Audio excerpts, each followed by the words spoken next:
याच्यात नाही राजकारण आणायचं, कारण छत्रपती शिवरायांचं स्मारक हे आपलं दैवत आहे आणि ते पडलंय, याच्यात कोणी आरोप सुद्धा करू नये असं माझं म्हणणं आहे. कोण करणार आहे ना त्याला सोडायचं नाही, त्याला कायमची जेल झाली पाहिजे. इथून पुढे कुठल्याच महापुरुषांचं असं झालं तर बांधकाम करणारे नीट बांधकाम करतील कुठल्याही महापुरुषांबद्दल. म्हणून याच्यात राजकारण नाही केलं पाहिजे. राजकारण करायला अनेक जागा आहे. छत्रपती शिवरायांच्या बाजूनं सत्ताधारी विरोधक हे कोणी नेते असू एका बाजूने असले पाहिजेत. उद्घाटन करण्यात यावं यासाठी काही स्थानिक नेत्यांनी या ठिकाणी पुतळा बनवण्याची गडबड केली असं पण आरोप होतो.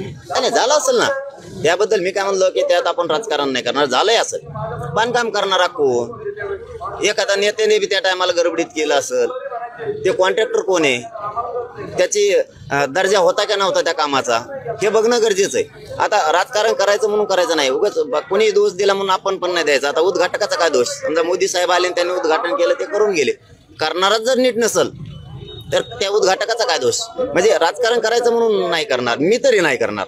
हा आम्हाला दोषी सापडले ना तर त्यांना बी नाही सोडणार मग आम्ही. परंतु छत्रपती शिवरायांच्या स्मारकामध्ये राजकारण नको आहे, कोणी पण असो, ही भावना आहे.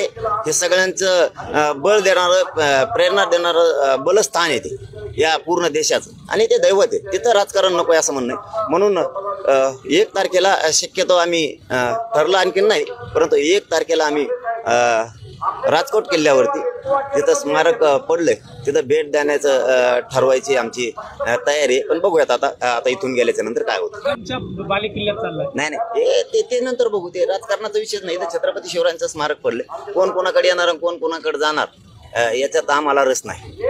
आम्हाला आमच्या राजांच्या स्मारक पडले त्याच्यात रस आहे. आम्हाला वाईट वाटतंय. आम्ही खूप भावना आमच्या समाजाच्या सगळ्या 18 पगड जातीच्या दुखावल्या आल्यात. आम्हाला तिथं भेट देणं आवश्यक आहे. हे तसलं इतकं चिल्लर राजकारण मी नाही करत की ते आला आणि हे आला आणि ते कॉमन नाही आला, तसलं चिल्लर नाही. आमचं दम हे राहो, आम्ही असं चिल्लर चाळे नाही करत.